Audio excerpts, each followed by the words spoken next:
Joining us now, Democratic Senator Cory Booker of New Jersey. He is a member of the Foreign Relations, Judiciary, Small Business, and Agriculture Committees. And Senator, good morning. We will get to your historic moment on the Senate floor, many moments, I should say, on the Senate floor in short time. But let's start with these tariffs. Just noted all the committees on which you sit, all of those are going to be touched by what we heard from the President of the United States yesterday in the Rose Garden. So let's just start most simply, your reaction to these tariffs and what could be sparking a global trade war. How is that going to impact Americans?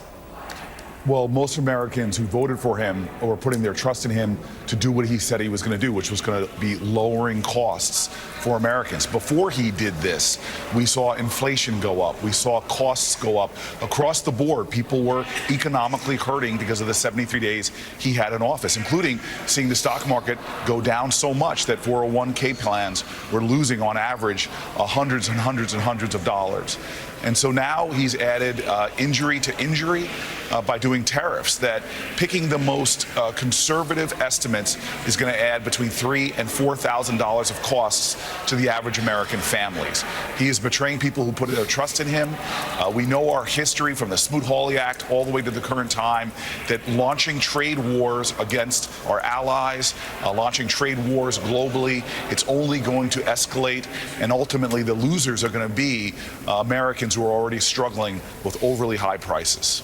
So, Senator, we're already seeing the response from overseas, despite the Treasury Secretary's words of advice to foreign countries saying, hey, just sit back, don't retaliate. That's precisely not what's going to happen. It seems like most of these governments have already said, well, we are going to hit back. How do you see this spiraling? Well, you know, it's going to continue to spiral until we, the people in this country, say enough is enough. 73 days, and this man has done things to increase our prescription drug costs. This man has done things to make health care less accessible, not more, with his attacks on the Affordable Care Act, the portals in which people register. This person is doing mass layoffs of veterans. The president that has now the record in American history, at least modern American history, for laying off veterans, many of them in the VA, thousands and thousands of folks who were serving other veterans.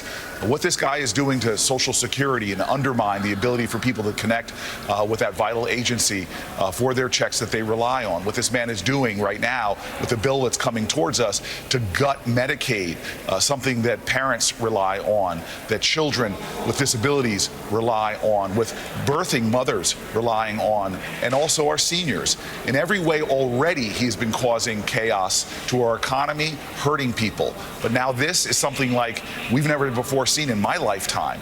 A president launching a trade war that's going to spiral in ways that every day are going to add costs to Americans. Prices are going to go up. The hardship is going to go up. And maybe he won't feel it, or people like Elon Musk won't feel it, or his cabinet, which is dollar for dollar the wealthiest cabinet we've ever had. They may not feel it.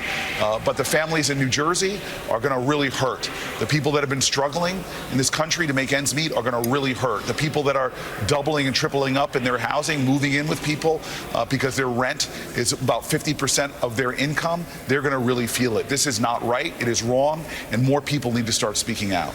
So, Senator, there have been times where Democrats have been supportive of tariffs. We had DNC Chair Martin on earlier talking about the steel industry in northern Minnesota, his home state, saying that was a useful moment. We should note, in the Rose Garden yesterday, members of the UAW, the Autos Worker Union, they were there. That's a constituency the Democrats have largely counted on. So talk to us about how your party should have the conversation about these tariffs and thread that needle.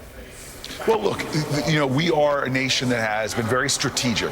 Presidents before this one were very thoughtful, very strategic about using this like a laser, being very precise in the application of tariffs as it affects us. This president's not doing that. He's coming in with a sledgehammer and really taking a smashing to our overall economy. Our economy is in a very difficult place right now. There are a lot of people hurting, and you have to think that every action has an equal and opposite reaction. And so, yes, there is a place for tariffs. We've seen that throughout the presidents of recent, Republicans and Democrats, who've often done these things in a thoughtful, bipartisan manner. But that's not the way this president operates. He doesn't come to Congress. He doesn't work with a deep analysis of how his actions are going to impact people, everyday people. His callousness, his lack of empathy, the hurt he's about to put on with families that he's offering no reprieve to. He's offering no, hey, this is how we're going to help you through it. He's just simply stepping back and wielding his sledgehammer, and really it's going to shatter the economic lives of millions of Americans by adding thousands of dollars of cost to their already overstrained budgets. Senator, we have a lot we still want to talk to you about, but we want to stay on this topic. Now back to Senator Cory Booker.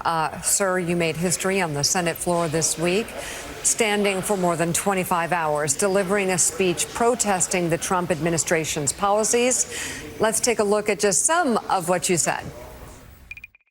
Tonight, I rise with the intention of getting in some good trouble.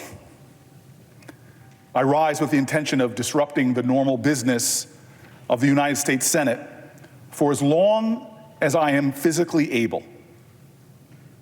I rise tonight because I believe sincerely that our country is in crisis. Republicans as well as Democrats are talking to me about what they feel is a sense of dread about a growing crisis, or what they point to about what is going wrong, that bedrock commitments in our country that both sides rely on, that people from all backgrounds rely on, those bedrock commitments are being broken. These are not normal times in America. And they should not be treated as such. Generations from now will look back at this moment and have a single question. Where were you? Where were you when our country was in crisis and when American people were asking for help? Help me. Help me. Did we speak up? This is a moral moment. It's not left or right, it's right or wrong.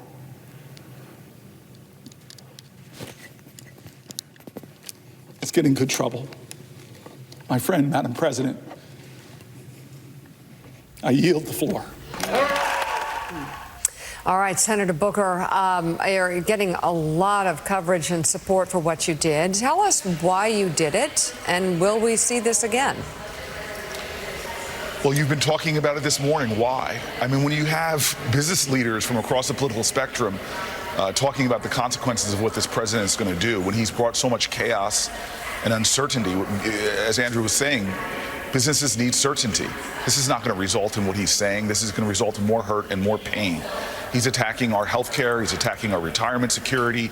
He's attacking education. He's attacking our very values by trampling on our Constitution. And then when judges, Republican-appointed judges, are threatened by him for impeachment, or even the Chief Justice of the Supreme Court has to call him out, are we just sitting by and being witnesses to these kind of insults, outrages, and this kind of peril?